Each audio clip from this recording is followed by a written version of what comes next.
أعوذ بالله من الشيطان اللعين الرجيم.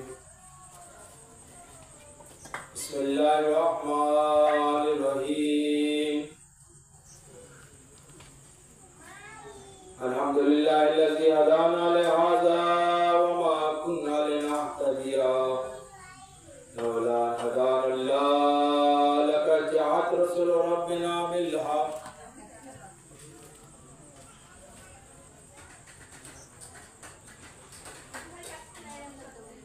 ثم الصلاة والسلام والتحية والإكرام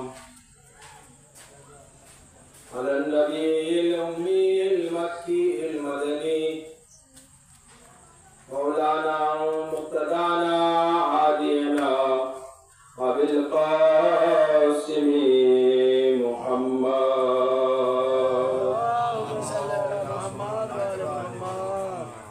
ثم الصلاة والسلام على أهل بيته الطيبين الطاهرين ولعنة الدائمة الباقية على أعدائهم أجمعين من الآن إلى قيام يوم الدين. آمين يا رب العالمين. وقد قال الله لك في كتابه الكريم: بسم الله الرحمن الرحيم. والكاظمين الغيظ والعافين عن الناس والله يحب المحسنين.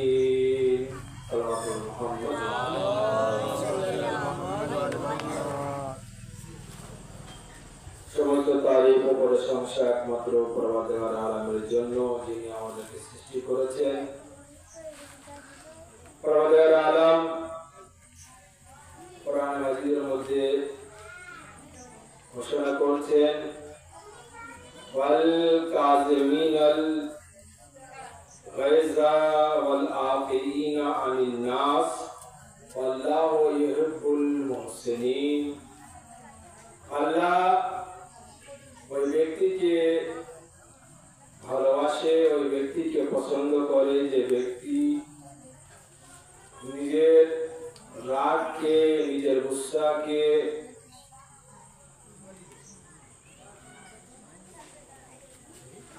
কি করে না, নিজের রাগকে ত্যাগ করে, নিজের গুসাকে পানি করে নেয়।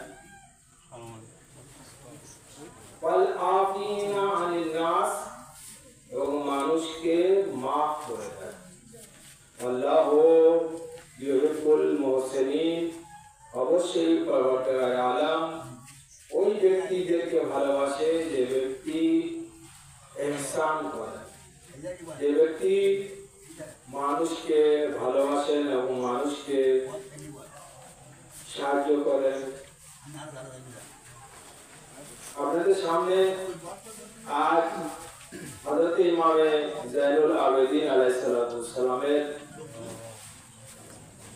শাহাদাতের উপলক্ষে মজলিসের আয়োজন। আর আমি আপনাদের সামনে যে আয়াতে কারিমা তেলাওয়াত করেছি, এই আয়াতে কারিমার মিসদাক আমার আপনার চতুর্থ ইমাম ইমামে যায়নুল আবেদিন আলাইহিস সালাম।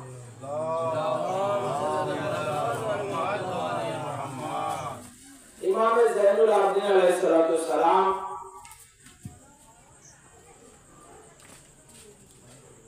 বিষয়ে আলোচনা করার আগে এটা আমাদেরকে জানা প্রয়োজন আছে, যারা বাচ্চা তাদের জন্য বিশেষ করে, এবং মাইকের রেঞ্জের মধ্যে ওই ব্যক্তিরা যারা এখনো হযরত ইমামে যায়নুল আবেদিন আলাইহিস সালামের বিষয় জানেন না, আমাদের সবাইকে জানা প্রয়োজন আছে। আমাদের চতুর্থ ইমামের নাম ইমামে যায়নুল আবেদিন। তিনি মাসুমের মধ্যে ষষ্ঠ মাসুম, ইমামের মধ্যে চতুর্থ ইমাম। বরাবর ইমামে যায়নুল আবেদিন আলাইহিস সালামের বয়স 55 এবং কোন কোন রওয়ায়াতে লেখা আছে 56 বছর বয়স। কারবালায় ইমামে যায়নুল আবেদিন আলাইহিস সালামের বয়স ছিল 23 বছর।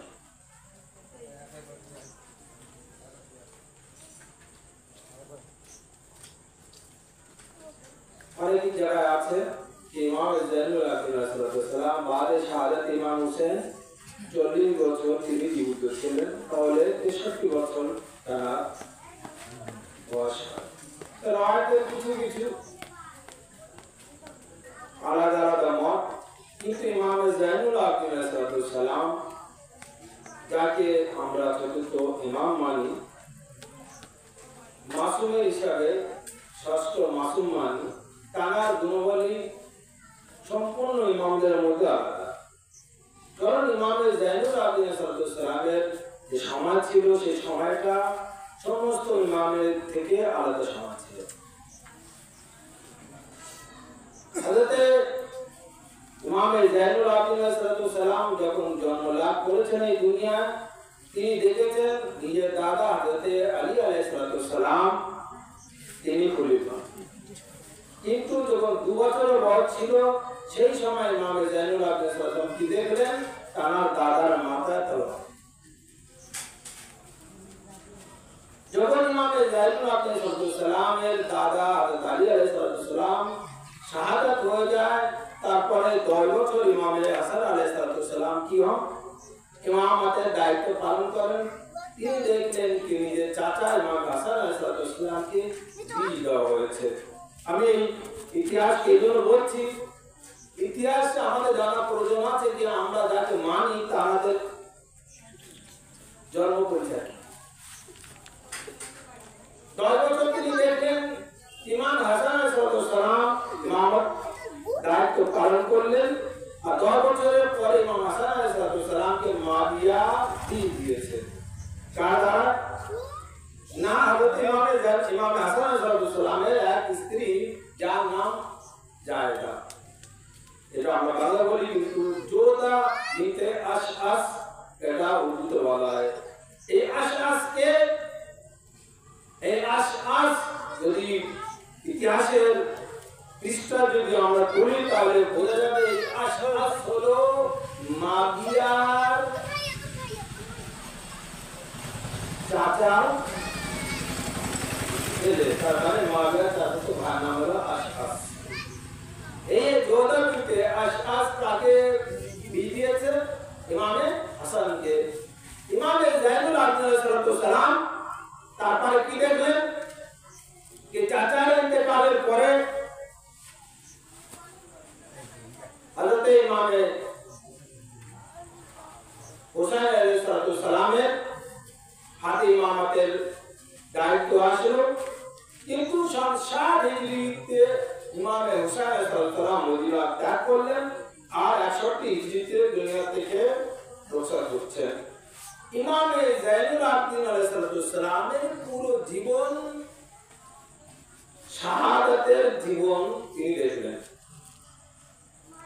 প্রথমে কাকে দেখলেন? শহীদদের দাদাকে, তারপরে চাচাকে দেখলেন, আর নিজে সামনে দেখলেন নিজের পিতাকে, নিজের বাবাকে।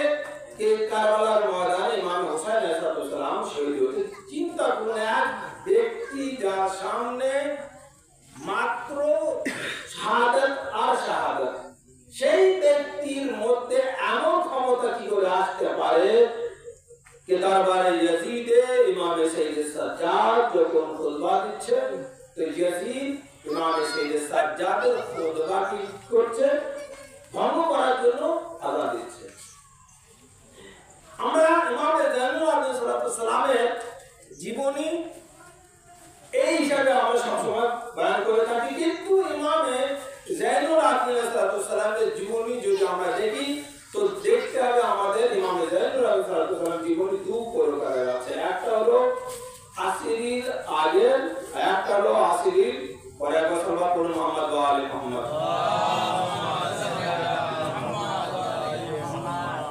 তো আসিরির পরে কায়েদের পরের ঘটনা আর কায়েদের আগের ঘটনা।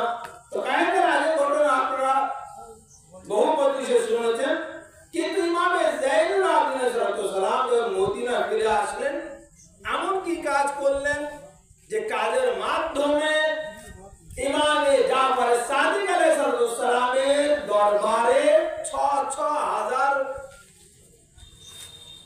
শাগির্দ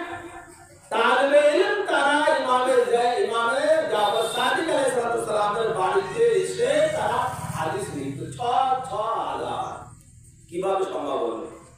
কারণ ইমামে জাইনুল আবেদিন সালাম পর্যন্ত কোন ইমামের কাছে আহলে বাইতের দুশমনরা ইমামের কাছে কোন আহলে বাইতের চায়নাওয়ালাদেরকে যেতে দিত না। ইমাম নিজের রুটিন কি চেঞ্জ করলেন। কি রুটিন চেঞ্জ করলেন? বাদে শাহাদাত ইমাম হুসাইন আলাইহিস সালাম কি করলেন? খেজুরের বাগান লাগালেন। বাদে শাহাদাত ইমাম হুসাইন কি করলেন? গোলাম কিনতে লাগলেন। তোর গোলাম কিনলেন, তাতে কি করতেন? আজাদ করতেন। শুধু আজাদ করতেন না, বরং তাদেরকে জ্ঞানের শিক্ষা, ইলমের শিক্ষা দিতেন, আহলে বাইতের শিক্ষা দিতেন, আর তাদেরকে কি করতেন? আজাদ করতেন। রওয়াতের মধ্যে আছে, ইনশাআল্লাহ যখন আপনারা হজ অথবা উমরা যাবেন, তো মদিনার মধ্যে ইমামে জাইনুল আবেদিন সালামের বাগান আছে। রওয়াতের মধ্যে তো 5000 গোলাম ইমামে জাইনুল আবেদিন সালাম কিনে তাদেরকে আজাদ করলেন। এই যে গোলাম তাদেরকে ইমামে জাইনুল আবেদিন সালাম কিনে আজাদ করছেন, জ্ঞানের শিক্ষা দিচ্ছেন। এই গোলাম যখন বিভিন্ন এলাকায় যাচ্ছেন, তাহলে এই গোলামের মনের মধ্যে যে জ্ঞানগুলো আছে, কার জ্ঞান? ইমামে জাইনুল আবেদিন সালাম আহলে বাইতের। তো আহলে বাইতের জ্ঞান এনাদের মধ্যে আছেন। আজকে আমরা যে জানি যে ইমাম জাফর সাদিক আলাইহিস সালামের এক তালেবে ইলমের নাম জাবির বিন হাইয়ান। দেখেন, একটা জিনিস তৈরি করতে সময় লাগে, রেজাল্ট কিন্তু পেতে অনেক সময় লাগে। একটা আইএস ব্যক্তি যে তৈরি হবে, প্রথম দিন কিন্তু স্কুলে গেলে আইএস হয় না। একটা ডাক্তার প্রথম দিন স্কুলে গেলে সে ডাক্তার হয় না, তাকে অনেক মেহনত করতে হবে, তার বাড়ির লোকেদেরও কি করতে হবে? সঙ্গে দিতে হবে। কতটুকু? ইমামে জাইনুল আবেদিন সালাম বাদে শাহাদাত ইমাম হুসাইন নিজের রুটিনকে চেঞ্জ করলেন। আর রুটিনকে যখন চেঞ্জ করলেন, চিন্তা করুন ইমামের কাছে কি ছিল? আমরা অনেক সময় বলি কিছু নেই, তাহলে আমরা কি করতে পারি? আরে কিছু নেই, কি করতে পারি এ বলে নিজে হাতে হাত ধরে বসে থাকলে হবে না। ইমামের কাছে কি ছিল? যার কিছু ছিল তো তারা সব কিছু নষ্ট হয়ে গেছিল। তারপরে ইমামে জাইনুল আবেদিন সালাম এর বাগে বেটা কিন্তু ইমামকে ফেরত দেওয়া হয়নি। এই যে 5000 গোলাম আজাদ করলেন, এই যে বহু বাগান লাগালেন, কেন লাগালেন? জানতেন আজ যে 5000 আমি গোলামকে আজাদ করছি, সবাই আমার কাছ থেকে জ্ঞান নেবে, আর এই জ্ঞান নেওয়ার পরে আমার সন্তান ইমামে মুহাম্মদ বাকিরের সাথে করবে। ইমামদের রুটিন, ইমামদের পরিকল্পনা কিন্তু অনেক গভীর। ইমামে জাইনুল আবেদিন সালাম জানতেন যে যারা আজকে আমার কাছ থেকে আলাদা হয়ে যাচ্ছে, যারা আজকে আমার কাছ থেকে নিজেদের কর্মে রত হয়ে যাচ্ছে, তারা আজকে অবশ্যই আমার থেকে আলাদা হচ্ছে, কিন্তু তারা আমার মন থেকে আলাদা হচ্ছেন। এই জাবির বিন হাইয়ান যার কথা আপনাদের সামনে বললাম, তিনি আর জাবরা একটা জ্ঞান, তিনি সর্বপ্রথমে দুনিয়ার মানুষের সামনে রাখলেন। আর আজকে যে পুরো দুনিয়ার ব্যক্তি যে এই ডাক্তারি পড়েন, এই ডাক্তারি জ্ঞানের উস্তাদ কে জানেন? এই জ্ঞানের উস্তাদের নাম হলো ইমামে জাফর সাদিক আলাইহিস সালাম। পুরো পৃথিবীতে এই যে ডাক্তারি আছে, সার্জারি, অপারেশন, সর্বপ্রথমে কে করেছেন? আমার আপনার ষষ্ঠ ইমাম ইমামে জাফর সাদিক। আর এই জ্ঞান কাকে শিখিয়েছেন? জাবির বিন হাইয়ানকে। এই জাবির বিন হাইয়ানের যে রওয়ায়াত করে ইমামে জাফর সাদিক আলাইহিস সালামের কাছ থেকে তিনি নিয়েছিলেন, যে হুবাহু কুফি খাতে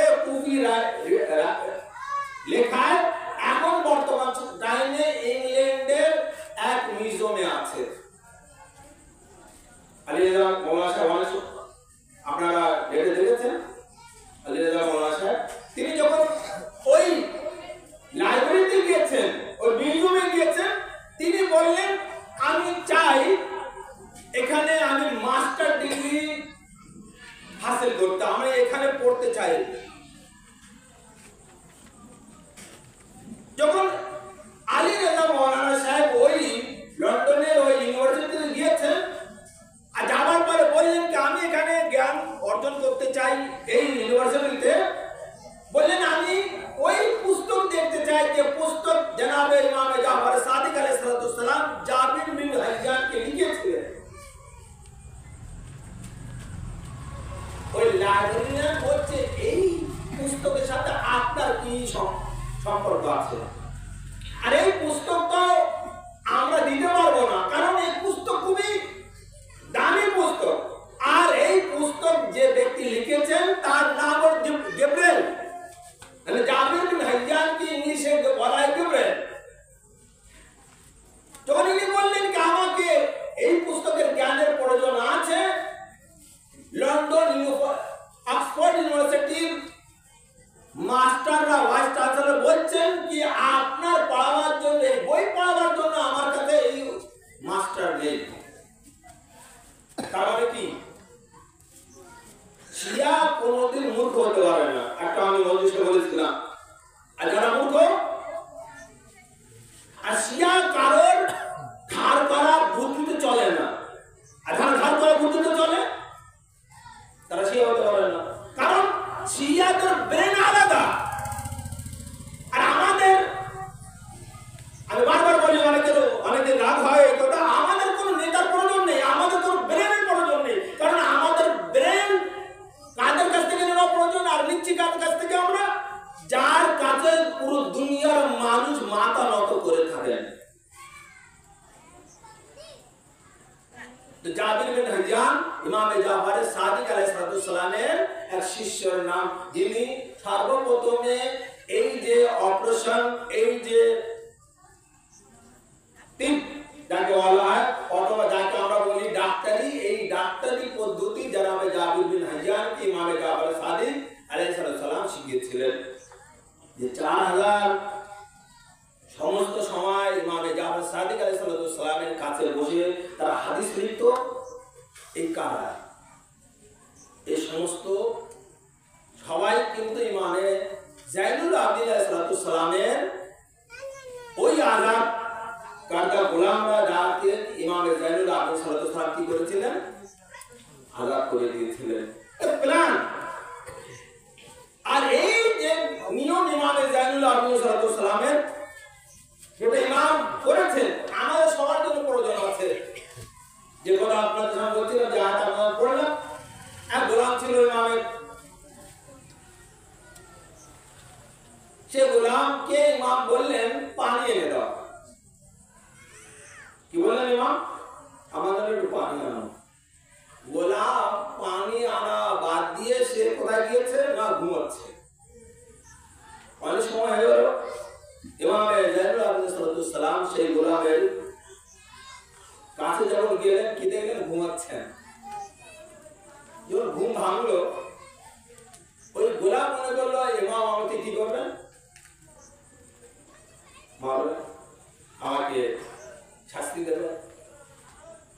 সেই সময় এই গোলাম কিন্তু চালাক। দেখেন আমি কি বলেছি, শিয়া কোনদিন ধার করা বুদ্ধি নেয় না, ধার করা বুদ্ধি চলে সে শিয়া না, শিয়া কোনো মূর্খ না। ইমামের চাইনাওয়ালা কোনদিন মূর্খ হতে পারে না, কারণ তার অন্যায় ছিল। ইমাম পানি আনতে চেয়েছেন কিন্তু এই পানি আনতে পারেনি। আর এ মনে করলে ইমামে জাইনুল আবদিন সালাম আমাকে কি করবেন, শাস্তি দেবেন। একদম সাথে সাথে এই যে আয়াত আপনাদের সামনে পড়েছি, ওয়াল কাযিমিনাল গায়যা ওয়াল আফিনা আনিন নাস ওয়াল্লাহু ইউহিব্বুল মুহসিনিন, এই আয়াত পড়ল। জ্ঞান ছিল গোলাম অবশ্যই, কিন্তু জ্ঞানের ভান্ডার তার কাছে ছিল। এর মানে কি? এর মানে হলো আল্লাহ যারা রাগ করে তারা যদি রাগকে ত্যাগ করে দেয়, আল্লাহ তাদেরকে কি করেন, ভালোবাসেন। আর যারা নেক কাজ করেন, ইহসান করেন, তাদেরকে আল্লাহ ভালোবাসেন। এই আয়াত পড়ার ইমামের সামনের কারণ কি? ইমাম জানেন এই আয়াত কেন পড়েছে। ইমাম আলাইহিস সালাম বলেন, আমি তোমাকে এই আয়াত পড়ার আগে মাফ করে দিয়েছিলাম, কিন্তু তোমার জানা উচিত রাত্রে ঘুমাবার টাইম, দিনে কাজ করার টাইম। এখন সবাই বলুন মুহাম্মদ হযরত ইমাম জাইনুল আবদিন সালাম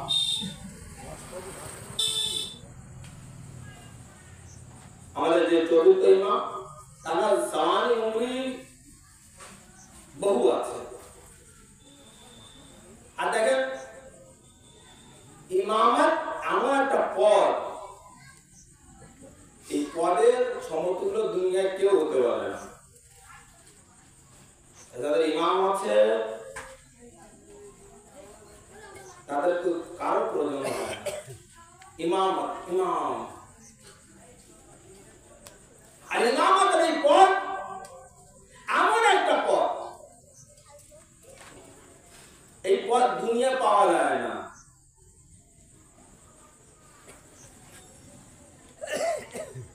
একটা শব্দ আছে, সে শব্দ হলো, একটা হলো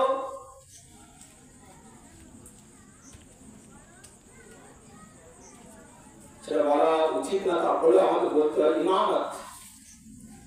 দুনিয়ায় কয়েকটা পদ আছে, তার মধ্যে একটা পদের নাম হলো নবুয়ত, একটা পদের নাম হলো রিসালাত, একটা পদের নাম হলো নবুয়তের মধ্যে যখন আল্লাহ তাআলা বাছাই করে নিয়েছেন তার মধ্যে 313 জনকে কি করেছেন? তার মানে 313 জন যেমন এই নবীরা তেমন না।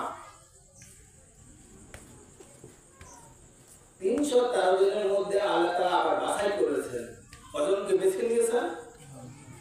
তার মানে এই 5 জন যেমন 313 জন, এই 5 জন যেমন 313 জন না, এই 5 জন যেমন ওই নবীরা না। আল্লাহ এই 5 জনের মধ্যে একজন দোয়া করেছেন, 5 জনের মধ্যে একজন দোয়া করেছেন। আচ্ছা 5 জন যে বারবার বলছি, এই 5 জনের নাম কি কি? এই 5 জন হলো পয়গম্বর, বড় রাসূল। এই 5 জনের নাম কি?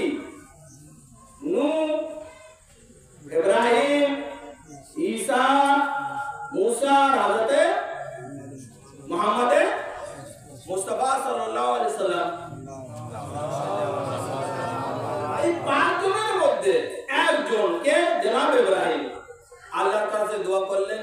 যখন জনাব ইব্রাহিম আলাইহিস সালাম কে আল্লাহ তাআলা বলেন, আমি তোমাকে মানুষের জন্য ইমাম তৈরি করছি। আগে বললেন জনাবে ইব্রাহিমকে। জনাবে ইব্রাহিম আলাইহিস সালাম বলেন, পরবর্তীকালে আলম, আমাদের যখন মানুষের ইমাম তৈরি করছো, তাহলে এই ইমাম আমার যুররিয়াত, আমার বংশের মধ্যে সবাই কি পাবে? এবার আবার একটু বলি, নবী বলেন 1 লক্ষ কত? আল্লাহ সাল্লাল্লাহু আলাইহি মুহাম্মদ ওয়া আলি মুহাম্মদ। আর যদি বলে তারা নবী সাল্লাল্লাহু আলাইহি মুহাম্মদ ওয়া আলি মুহাম্মদ, নবী কত? 1 লক্ষ, রাসূল কত?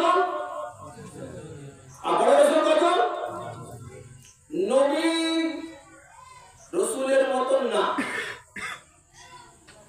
কিন্তু এই রাসূল নবীও, নবীর মধ্যে কিন্তু রাসূল, কিন্তু সমস্ত নবী রাসূল না। এই যে রাসূল আছেন, এই রাসূলের মধ্যে 5 জনকে উলুল আজম পয়গম্বর আল্লাহ তাআলা তৈরি করেছেন। তার মানে এই হলো এই যে 313 জন রাসূল আছেন, তার মধ্যে উলুল আজম পয়গম্বর যারা আছে, এই পয়গম্বর উলুল আজম পয়গম্বরের মতন 313 জন না। উলুল আজম পয়গম্বরের মতন রাসূল না, উলুল আজম পয়গম্বরের মতন নবী না। এই 5 জনের মধ্যে একজনকে আল্লাহ তাআলা কি করেছেন? কি করেছেন? ইমাম। নবুয়তের পদ বড়, রাসূলের পদ বড়। কি মনে করেন আপনারা যারা মাইকেল রেঞ্জের মধ্যে আছেন? নবুয়তের পদ বড় না রাসূলের পদ বড়? রিসালাতের পদ বড়, রাসূল। রাসূলের মধ্যে 5 জনকে বড় রাসূল তৈরি করেছেন, তার মানে উলুল আজম পয়গম্বরের পদ বড় না রাসূলের পদ বড়? ক্ষমতা, পাওয়ার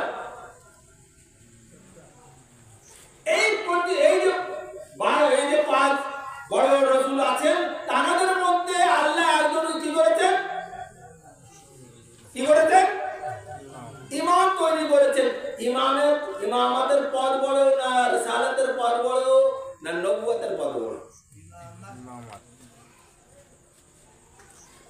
আল্লাহর নবী হযরত ইব্রাহিমকে নবুয়ত দিয়েছেন, এই কথা বললেন না আমার যুরিয়াতের মধ্যে নবুয়ত সবাইকে আনা, সবাই পাক। আল্লাহর নবী জনাব ইব্রাহিমকে কি দিয়েছেন? রিসালাত দিয়েছেন। জনাব ইব্রাহিম এই দোয়া করলেন আপনাদের আলম সবাই আমার রাসূল হোক। আল্লাহর নবী জনাব ইব্রাহিমকে বললেন তুমি মানুষদের ইমাম। জনাব ইব্রাহিম কি দোয়া করলেন? আপনাদের আলম বলে আমার যুরিয়াতের মধ্যে ইমামত আসবে কি না? আল্লাহ বলেন অবশ্যই আসবে। লা ইয়ানালু হাদা জালিমিন, তোমার যুরিয়াতের মধ্যে ইমামত থাকবে, কিন্তু যারা জালিম হবে তাদের কাছে ইমামত যাবে না। একবার সাল্লাল্লাহু আলাইহি মুহাম্মদ ওয়া আলিহি তার মানে নবুয়ত রিসালাত উলুম আযম পয়গম্বরের মধ্যে ইমামত আমার একটা পদ, যার পাওয়ার জন্য জনাব ইব্রাহিম দোয়া করেছিলেন।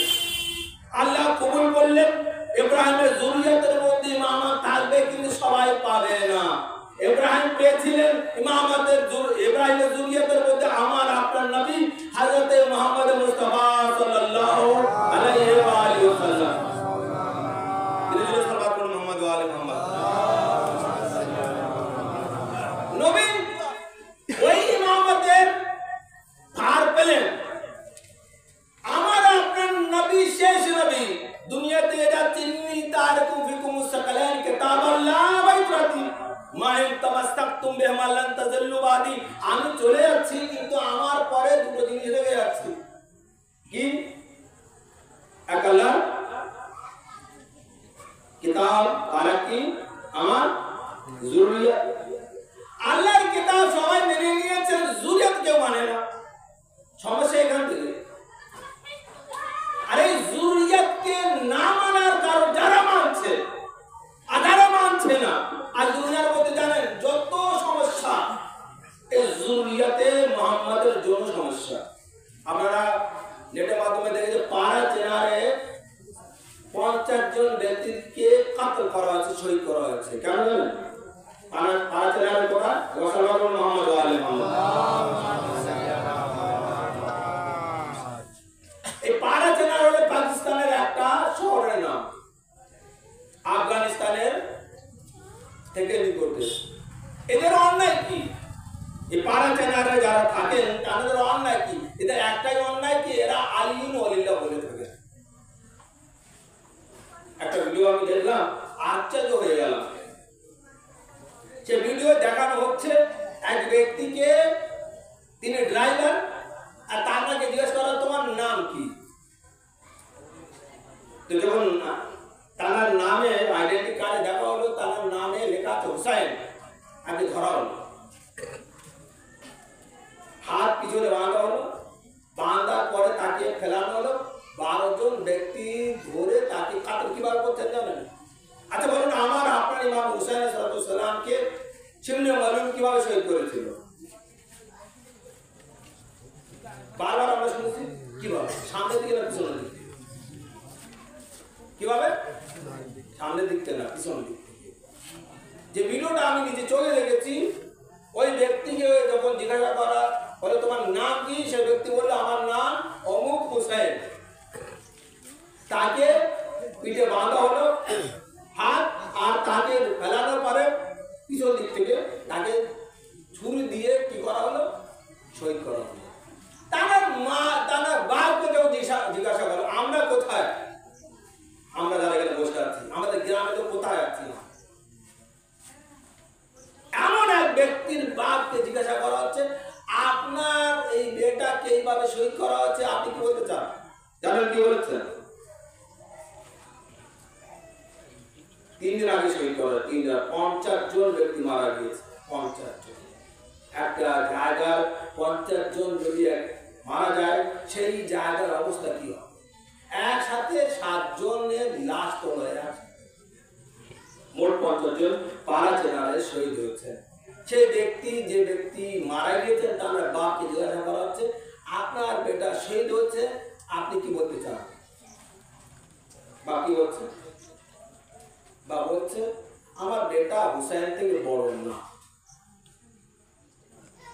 বললেন আমার বেটা, যে ব্যক্তি শহীদ হচ্ছে তার বাবা হচ্ছে আমার বেটা হুসাইন থেকে বড় না। আমি এইরকম যদি আরো বেটা থাকতো তাহলে হুসাইনের নামে আমি কোরআন করতাম। আমি আপনি আমরা যারা আছি এমন মন কি আমার আছে?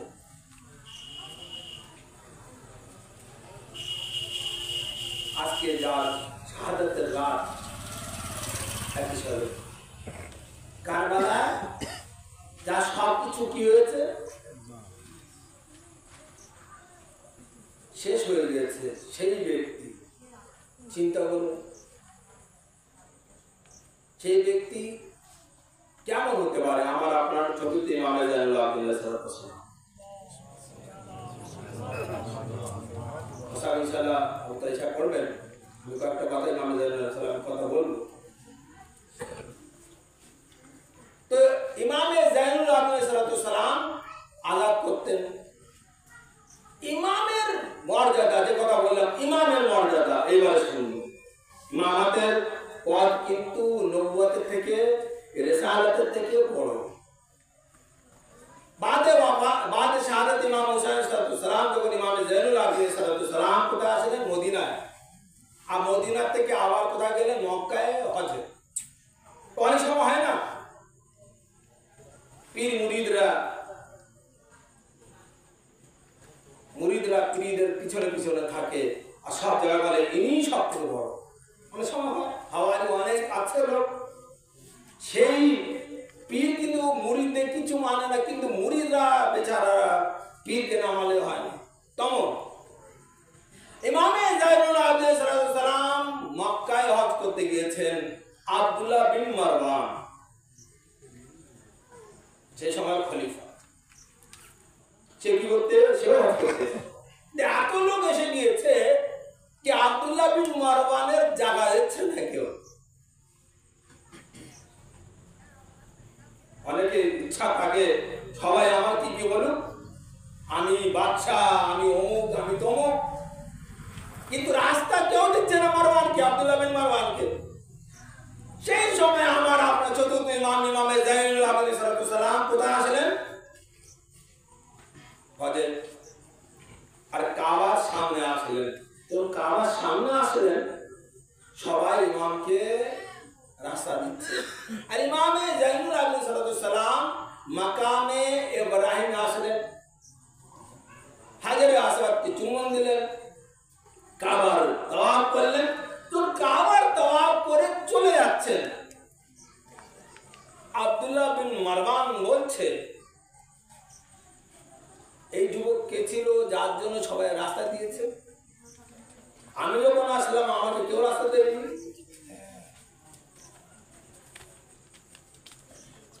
ওই আব্দুল্লাহ বিন মারওয়ানের যে সঙ্গী সাথী ছিল সে বললো আমরা জানি না। সবাই জানে কিন্তু তারপরও, কারণ নিজের মতের লোক না তো। ওই ব্যক্তি বললো আমরা জানি না কে। ওই জায়গায় ইমামে জাইনুল আবদিন সাল্লাল্লাহু আলাইহি ওয়াসাল্লামের এক চাহনেওয়ালা যে কবি ছিলেন যার নাম ফরজদাক। ফরজদাক দাঁড়ালেন না, দাঁড়াবার পর বলছেন এই আব্দুল মালিক বিন হিশাম মারওয়ান, তুমি চেনো না কে? বলে না আমি চিনি না। আর কেউ জানে না এ কে। বলছেন এ কে কেউ যদি না জানে তো শোনো এ কে। বললেন এই ব্যক্তি হুসাইন ইবনে আলীর সন্তান জাইনুল আবেদিন। এই ব্যক্তি যিনি এসেছিলেন তিনি সাইয়্যিদুস সাজিদিন। এই ব্যক্তি মক্কা আর কাবার বেটা। এই ব্যক্তি যার বংশের মধ্যে জাফর তাইয়ার। এই ব্যক্তি যার বংশের মধ্যে রাসূলে খোদা।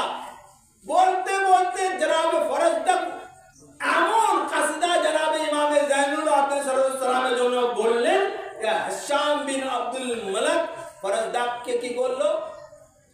হয়তো মনে রাখলো। তাহলে সত্য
এটা তুমি গ্রহণ করো।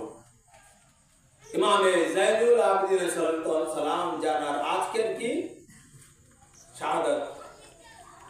ইমামের বয়স রওয়ায়াত কিছু 56, কিছু 63। ইমামের মার নাম কি জানেন? ইমামের মার নাম হলো শেরের বানু। কয়েকটা মজলিসে আমি বলেছি ইমামের মায়ের বোনের কথা বলেছি, যিনি আমাদের উজ্জয়নের রাজার স্ত্রী ছিলেন। আর ইমামে জাইনুল আবেদিন সালামের সে চিঠি এখনো উজ্জয়নের মিউজিয়ামে আছে। আর 10ই মুহররমে ওই চিঠিকে বার করা হয়। গোয়ালিয়ার এমন একটা জায়গা যেখানে 400 বছর ধরে ইমামে হুসাইন আলাইহিস সালামের তাজিয়া বার করা হয়। আর এই 400 বছর ধরে যে তাজিয়া বার করা হয় এটা হলো গভর্নমেন্ট অফ ইন্ডিয়ার তরফ থেকে। কেন বার করা হয়? মাদার অফ ইন্ডিয়ার বাবা যে ছিলেন তিনি যখন জন্মলাভ করছিলেন না, দুনিয়ায় আসার আগে কয়েকটা তানার মার বাচ্চা হয়ে মারা যাচ্ছিল। তিনি স্বপ্নে দেখলেন। কি স্বপ্ন? কারণ সেই সময় অনেক মৌলানাও ছিলেন, দরবারি মৌলানা, সব জায়গায় দরবারি মৌলানা আছে, কিন্তু সে মৌলানা বলছেন আপনি অমুকের মানত করেননি, আপনি অমুকের মানত করেলেন, কিন্তু মাদার অফ ইন্ডিয়ার মা তিনি স্বপ্ন দেখলেন কি আমি যদি আমার এই দরবারে হযরত ইমাম হুসাইন সালামের তাজিয়া তৈরি করি তাহলে আমার গর্ভে যে বাচ্চা আসবে ইনশাআল্লাহ সেই বাচ্চা কি হবে? বেঁচে যাবে। আর মাদার অফ ইন্ডিয়ার মা তিনি মানত করলেন কি যদি আমার গর্ভে বাচ্চা আসে আর সেই বাচ্চা বেঁচে যায় তাহলে আমার এই রাজত্বে ইমাম হুসাইনের কি তৈরি করা হবে? তাজিয়া তৈরি করা হবে। আর মাদার অফ ইন্ডিয়ার মা যখন এই মানত করলেন, মাদার অফ ইন্ডিয়া দুনিয়া আসলেন। আর আসার পরে তাজিয়া তৈরি করা হলো। 400 বছর পুরনো তাজিয়া গোয়ালিয়ার থেকে বার করা হয়। আর এই যে তাজিয়া বার করা হয় তাতে 121টা কি সালাম দেওয়া হয়। তো মানে জানেন গুলি না, কিন্তু গোলা বড় বড়। এই সমস্ত খরচা ওই গোয়ালিয়ার রাজার তরফ থেকে। এই কথা বলার মানে কি? এই কথা বলার মানে হলো এই যে আহলে বাইত আলাইহিস সালাম কে যে ভালোবেসেছে আর যে যেভাবে ভালোবেসেছে আহলে বাইত আলাইহিস সালাম তাদেরকে আশাকে পূরণ করেছে। আর আহলে বাইত আলাইহিস সালাম ছাড়া দুনিয়ায় কোনো ব্যক্তি নেই যে আমাদের আশাকে পূরণ করবে। আর কাউকে ভালোবাসার পরে আমার কবরের আযাব থেকে আমি রেহাই পাবো। আসসালামু আলাইকুম ওয়া রাহমাতুল্লাহি ওয়া বারাকাতুহু।